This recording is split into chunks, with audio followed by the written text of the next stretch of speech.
இந்த ஸ்வீட்டு எந்த கடைகளிலுமே கிடைக்காது. நம்ம பாட்டனுடைய ஸ்வீட்டு. ஃப்ரெண்ட்ஸ், கொள்ளு உருண்டை ரெடி ஆகிடுச்சு.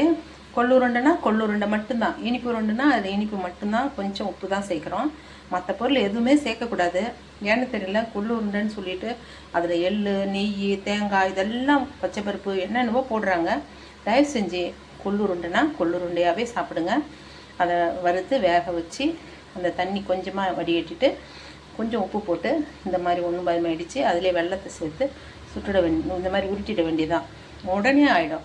ஒரு 15-20 நிமிஷத்தில் இந்த கொள்ளு உருண்டை ரெடி ஆகிடும். நமக்கு கழுவி காய வைக்கிற உலர்த்துற நேரம் தான் நமக்கு கொஞ்சம் அதிகம்.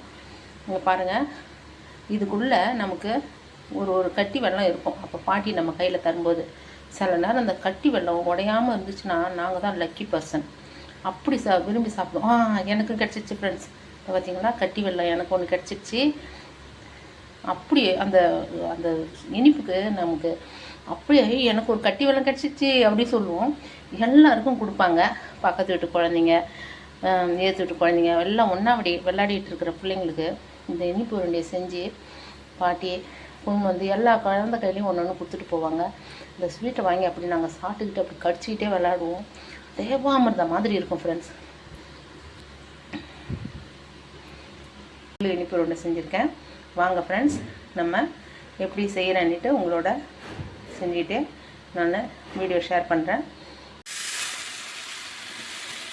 ஃப்ரெண்ட்ஸ், கொள்ளு இது நமக்கு மளிகை கடைகள்லேயே வந்து அரை கிலோ 40 ரூபாய்க்கு கொடுக்குறாங்க.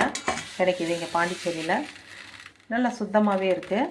இது நம்ம சுத்தம் பார்க்கணுன்னா நம்மளும் ஒரு தடவை சுத்தம் பார்த்துக்கலாம். டிபார்ட்மெண்ட் ஸ்டோரில் 200 கிராம் பாக்கெட்டாக விற்கிது. அது வந்து 20 ரூபா தான். நம்ம வந்து 200 கிராமே போதுனாலும் நம்ம அதை வாங்கிட்டு வந்து ரசம் வைக்கிறது, சூப் செஞ்சு சாப்பிட்றது, ஸ்வீட்டு செஞ்சு சாப்பிட்றது, இதெல்லாம் இந்த மழை குளிர் காலங்களில் நம்ம கண்டிப்பாக செஞ்சு சாப்பிட்ணும். உடம்பை கொஞ்சம் நமக்கு பேலன்ஸ் பண்ணிக்கும், அதிக குளிர்ச்சி இல்லாமல்.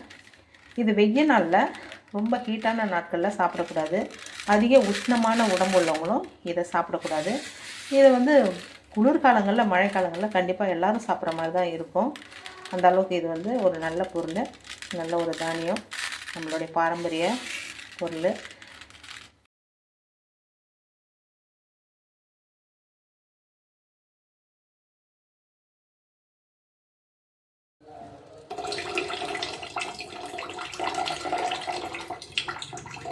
கழுவிட்டு ஒரு டவலில் போட்டு ஈரம் போகிறதுக்காக கொஞ்சம் நேரம் ஃபேன் காற்றுல வைப்போம். அப்படியே நம்ம வறுக்கலாம்.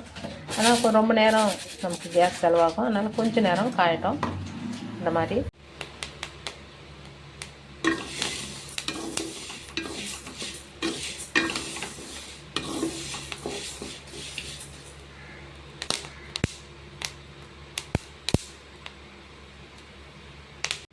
ஃப்ரெண்ட்ஸ், இது மாதிரி நல்லா செந்நிறமாக வறுபடும். உடனடியாக ஆயிடுச்சு. எனக்கு ரொம்ப நேரம்லாம் இல்லை, ஒரு 3 நிமிஷத்துக்குள்ளே இந்த மாதிரி ஆயிடுச்சு. கொள்ளு அப்பப்போ வெடிக்கவும் ஆரம்பிக்கும், நம்ம தெரியும். இது நம்ம இந்த அளவுக்கு வறுத்தா போதும். இதை ஆற வச்சு அப்படியே பவுடர் பண்ணுறாங்க இனிப்பு உருண்டைக்கு. ஆனால் நான் சாப்பிட்டது, எங்கள் பாட்டி கொடுத்ததெல்லாம் வந்து இதை மாதிரி வறுத்து வேக வச்சு அதுக்கப்புறம் தான் எங்களுக்கெல்லாம் இனிப்பு கொடுத்துருக்காங்க. அதே மெத்தடில் தான் நான் செய்ய போகிறேன். இதை நான் இப்போ வறுத்துட்டேன். இதில் வந்து தண்ணி ஊற்றிக்கிறேன்.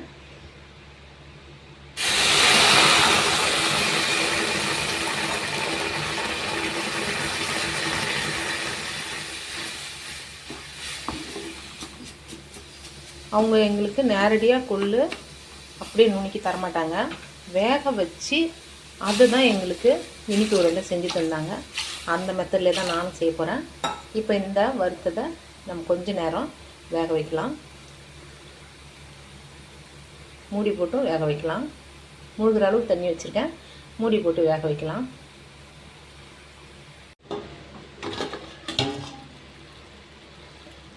நமக்கு வச்ச தண்ணியிலே அப்படியே வெந்து போச்சு பாருங்கள். உபரியா வெந்துட்டு தான் இருக்கேன். இப்போ நீங்கள் 2-3 கொள்ளு தானியம் வாயில் போட்டு பார்த்தீங்கன்னா வெந்திருக்கிறது தெரியும். வேகலைனாலும் இந்த கொஞ்சம் தண்ணியில் அது வேகட்டும். மறுபடியும் நம்ம இந்த ஃப்ளேம்லேயே வேக வைப்போம். இது அதிக நேரம்லாம் இல்லை, அதிகபட்சம் 5 நிமிஷம், குறைஞ்சபட்சம் 3 நிமிஷத்தில் இது வெந்துடும். ஃப்ரெண்ட்ஸ், அருமையாக வெந்து போச்சு. நமக்கு கொஞ்சம் தண்ணி இருக்குது. இந்த தண்ணியை நம்ம வடிகட்டிடலாம். தண்ணி இருந்தால் வடிகட்டி நம்ம பசுமாட்டுக்கு ஊற்றிடலாம். சாதம் வடிக்கிற மாதிரி தான். இப்போ நம்ம தண்ணி இல்லாமல் தனியாக எடுத்து வச்சுக்குவோம்.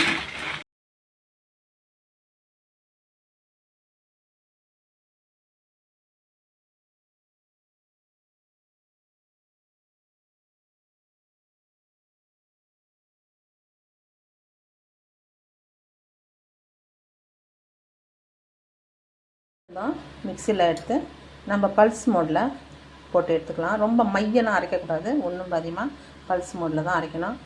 இப்போ பாட்டிலாம் வந்து உரலில் போட்டு இடிச்சிடுவாங்க, நம்ம மிக்சி தான் பண்ணிடலாம். ஃப்ரெண்ட்ஸ், இந்த அளவுக்கு நமக்கு பல்ஸ் மோடில் போட்டு எடுத்துட்டோம். அதை இப்போ நம்ம ஒரு சிட்டியே உப்பு சேர்த்துக்கிறேன். வெல்லத்தோடு மிக்ஸ் பண்ணும்போது டேஸ்ட்டு நல்லாயிருக்கும். ஃப்ரெண்ட்ஸ், அப்படியே நேரடியாக வெல்லத்தை நான் சீவிட்டேன். நல்ல வெல்லம் தான்.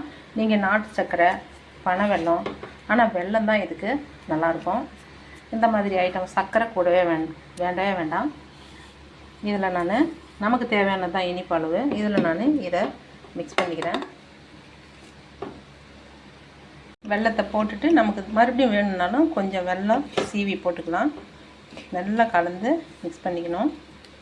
இவ்வளோ தான் ஃப்ரெண்ட்ஸ். இதுக்கு மேலே எந்த தேங்காய் பூ இதெல்லாம் எதுவுமே சேர்க்க வேணாம். நேரடியாக கொள்ளு உருண்டைனா கொள்ளு இனிப்பு உருண்டை தான்.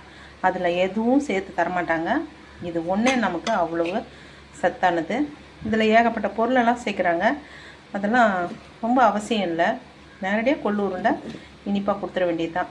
குழந்தைங்களுக்கும் சரி, பெரியவங்களுக்கும் சரி, இனிப்பு சாப்பிட்ணும் அப்படின்னு ஆசைப்பட்றவங்க இதை மாதிரி எண்ணெயில் பொரிக்காத இந்த கொள்ளு உருண்டையை இந்த குளிர் மழை நாளில் சாப்பிடுங்க. இதில் எந்த ஒரு பொட்டுக்கடல, தேங்காய் இதெல்லாம் சேர்க்க வேண்டாம். அதெல்லாம் சேர்த்துட்டா இந்த கொள்ளுடைய தன்மை நம்மளுக்கு அவ்வளோவா கிடைக்காது. இதை அவிச்சு தான் செஞ்சுருக்காங்க. நானுமே அவிச்சு தான் செஞ்சுருக்கேன். நேரடியாக வெல்லம் போட்டு இடிச்சிருவாங்க. நானும் நேரடியாக வெல்லம் போட்டு பிசைஞ்சின்னு இருக்கேன். அதே போலவே செய்யுங்க. நம்மளுக்கு ட்ரெடிஷ்னலாகவே சில பொருள் நமக்கு இப்படி தான் சுவை இருக்குன்றது நமக்கு தெரிஞ்சுக்கலாம். இந்த ஸ்வீட்டு எந்த கடைகளிலுமே கிடைக்காது. நம்ம பாட்டனுடைய ஸ்வீட்டு இனிப்பு பலகாரம்.